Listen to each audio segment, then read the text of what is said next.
Hello guys, welcome back to my channel. इस video में हम डिस्कस करेंगे 09 Saudi Aramco metrology system specification 088 aggregate for concrete, यानी जो हम कंक्रीट के लिए एग्रीगेट यूज़ कर रहे हैं इसको हम डिस्कस करेंगे। और 09 Saudi Aramco metrology system specification 097 ready mix concrete, इन दो स्टैंडर्ड को हम डिस्कस करेंगे। मोस्टली इंपॉर्टेंट है एग्रीगेट फॉर कंक्रीट, यानी जो भी हम एग्रीगेट यूज़ करते हैं कंक्रीट के लिए, और रेडी मिक्स कंक्रीट का जो स्टैंडर्ड है 097, इसको हम डिस्कस करेंगे। स्टार्ट करते हैं। सबसे पहले हम डिस्कस करेंगे Saudi Aramco metrology system specification 088 aggregate for concrete.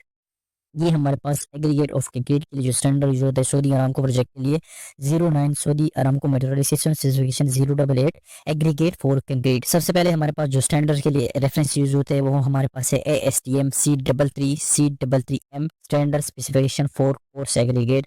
ये हमारे पास जो कोर्स एग्रीगेट हम कंक्रीट के अंदर यूज करते हैं उसके लिए हमारे पास रेफरेंस है, यानी स्टैंडर्ड है। मॉडिफिकेशन ऑफ ASTM C33 भी हम इसके लिए यूज करते हैं, ठीक है। अब इस स्टैंडर्ड के अंदर यानी Saudi Aramco metrology system specification 088 aggregate for concrete के अंदर जो डिटेल डिफाइन हुई है अब उसको हम डिस्कस करेंगे।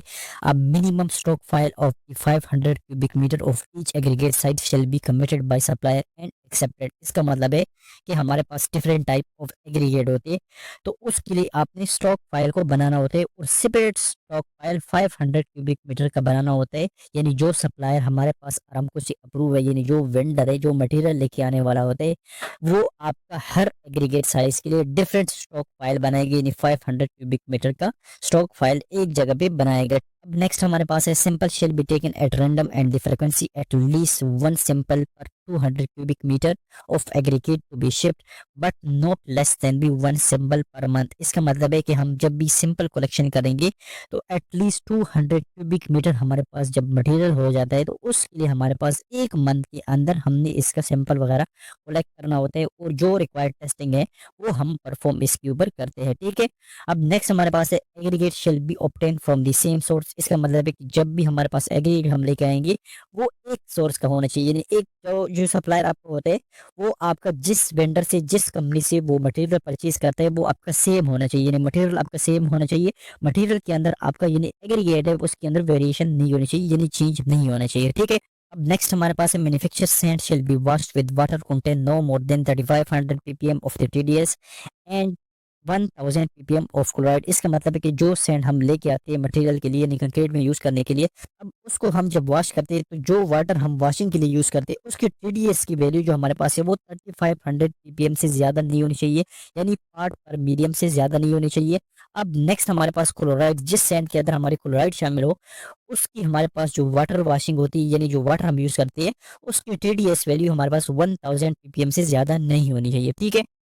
अब नेक्स्ट हम डिस्कस करेंगे 09 Saudi Aramco metrology system specification 097 ready mix concrete.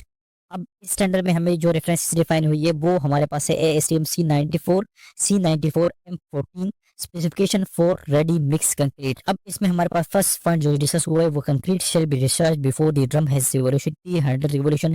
इसका मतलब है कि हम कंक्रीटिंग को तब डिस्चार्ज करेंगे जब हमारा जो ड्रम है उसकी रिवोल्यूशन टाइम वो 300 से ज्यादा ना हो, यानी 300 रिवोल्यूशन पार्ट पर मिलियन हमारे पास जो रिवोल्यूशन टाइम होता है, जो हमारे पास कंक्रीट CTM के ऊपर रिवोल्यूशन काउंटर लगा होता है उसकी जो टाइमिंग है वो उसकी रिवोल्यूशन जो टाइम होती है वो 300 से ज्यादा नहीं होनी चाहिए, ठीक है।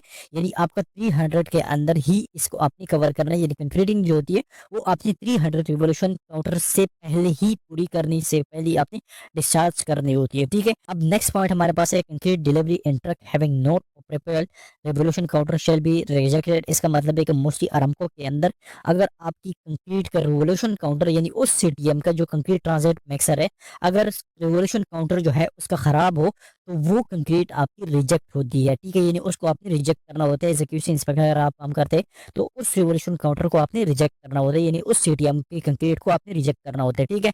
अब नेक्स्ट हमारे पास है accepting criteria for mixing water. Accepting criteria हमारे पास क्या है, TDS की वैल्यू और pH की जो वैल्यू होती है हमारे पास। अब फ्रीक्वेंसी ऑफ टेस्ट जो होती है हम वीक रिवाइज करते हैं। मैक्सिमम हमारे पास TDS की वैल्यू जो हमारे पास होती है क्रिएटिंग के अंदर जो हम वाटर यूज करते हैं उसकी मिक्सिंग के अंदर हमारे पास जो TDS वैल्यू होती है वो 500 पार्ट पर मिलियन हमारे पास इसकी मैक्सिमम होनी चाहिए। और मिनिमम हमारे पास यानी नहीं है, यानी आपकी मोस्टली जो होती है 0 से लेकर 500 ppm तक इसकी TDS वैल्यू होनी चाहिए। ये हम कंक्रीट के अंदर जो वाटर यूज करते हैं उसकी बात हो रही है, ठीक है। नेक्स्ट हमारे पास पीएच वैल्यू हमारे पास कितनी होनी चाहिए, मैक्सिमम हमारे पास 8% और मिनिमम हमारे पास 6%। इसका हुआ है सीमेंट कंटेंट की अगर हम बात करें, सबसे पहले हमारे पास सीमेंट कंटेंट है किलोग्राम और क्यूबिक मीटर की अगर हम बात करें।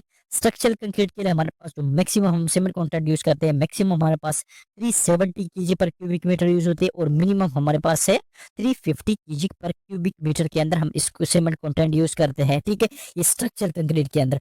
और नेक्स्ट हमारे पास वाटर कंटेंट है 0.4%। ये हमारे पास स्ट्रक्चर कंक्रीट के अंदर जो हमारे वाटर कंटेंट यूज होता है पर केजी पर क्यूबिक मीटर 0.4% हम इसके अंदर वाटर कंटेंट को यूज करते हैं। ठीक है, नेक्स्ट हमारे पास कंप्रेसिव स्ट्रेंथ की अगर हम बात करें, स्ट्रक्चर कंक्रीट की हमारे पास जो कंप्रेसिव स्ट्रेंथ होती है वो 4000 पीएस है, यानी 28 एमपीए इसकी हमारे पास स्ट्रेंथ होती है। ठीक है, अब सेम हमारे पास नॉन स्ट्रक्चर कंक्रीट है।